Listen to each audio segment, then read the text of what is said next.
So we're here to talk about headlight header bars, 63 to 7 and the 68 to 72.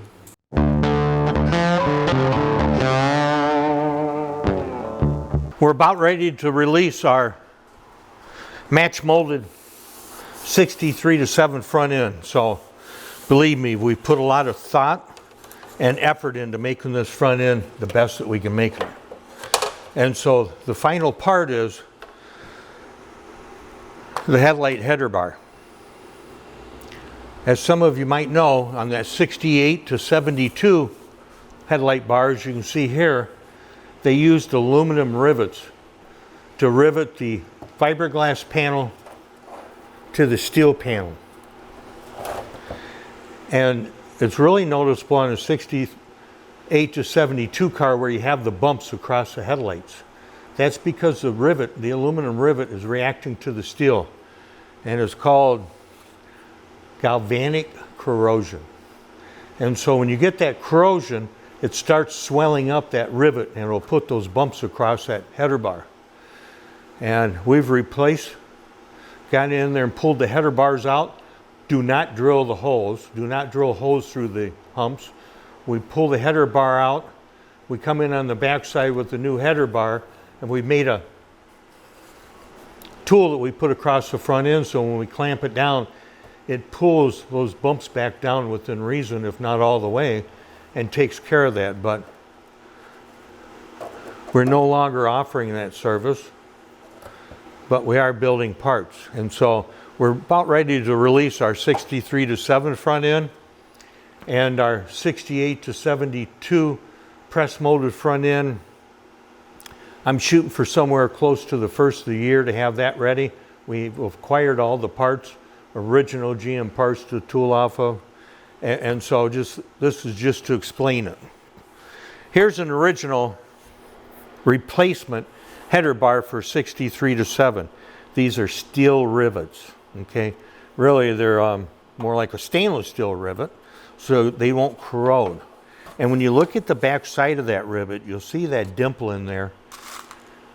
Because when you have the right rivet, you use the right thing when you're doing something, you'll see how that bends that over. Here is a 63 to 7 with what everybody's using in the past to put aluminum rivets in. And so when you look at the back side of this aluminum rivet and you look at it close, it does not look the same as the hollow one with the stainless steel versus the aluminum one. So this came out of a front end somewhere along its life, and we've held on to it mainly for this reason, to use it, to show the difference of an aluminum rivet versus a stainless steel rivet.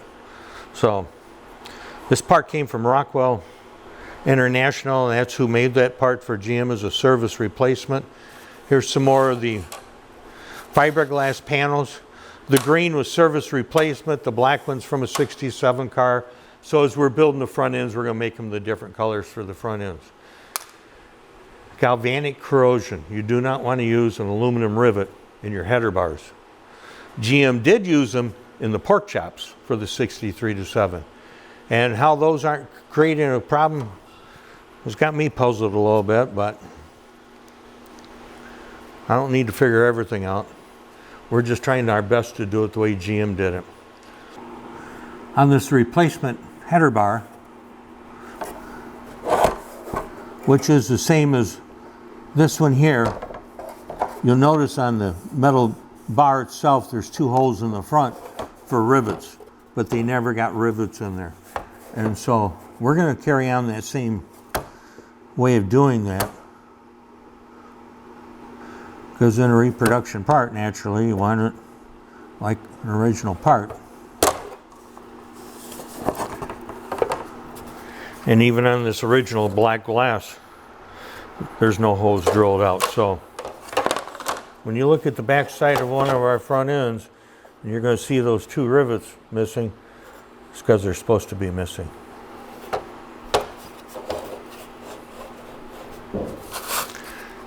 If anybody has any input that they'd like to share with us, on the 63-7 and the 68-72 headlight support bar, please chime in. Leave a comment or give us a call or an email. We're always looking for the right way of doing things. Don't forget to subscribe. We learned that from Mid-Year Mitch. Thanks for watching. Now comes the painstakingly installing the rivets.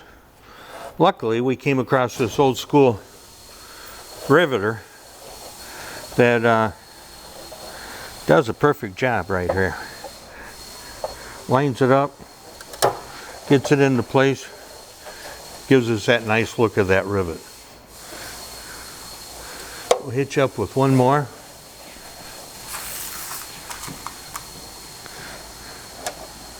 It's just time consuming. But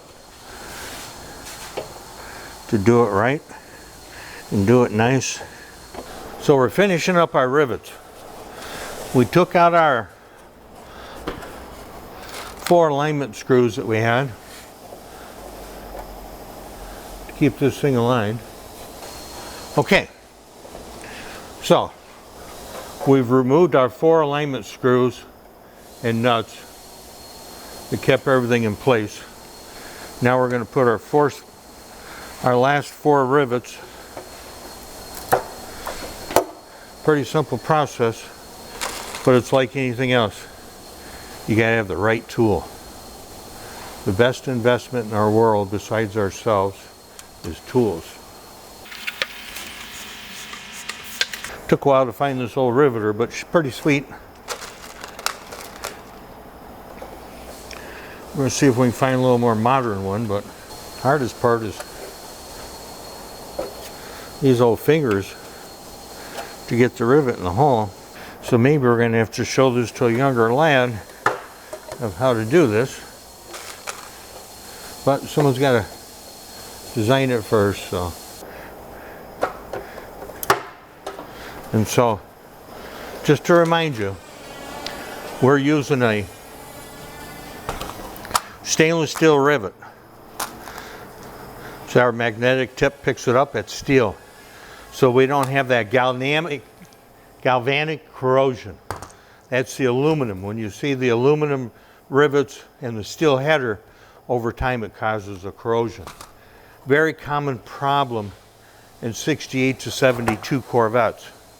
Why GM did it with the steel rivets in the 63-7 and then changed is beyond me, but in 73 they did away with the header bar, the fiberglass in the rivets, and just used the steel bars. So for what it's worth, that's our project for the day. Thanks for watching.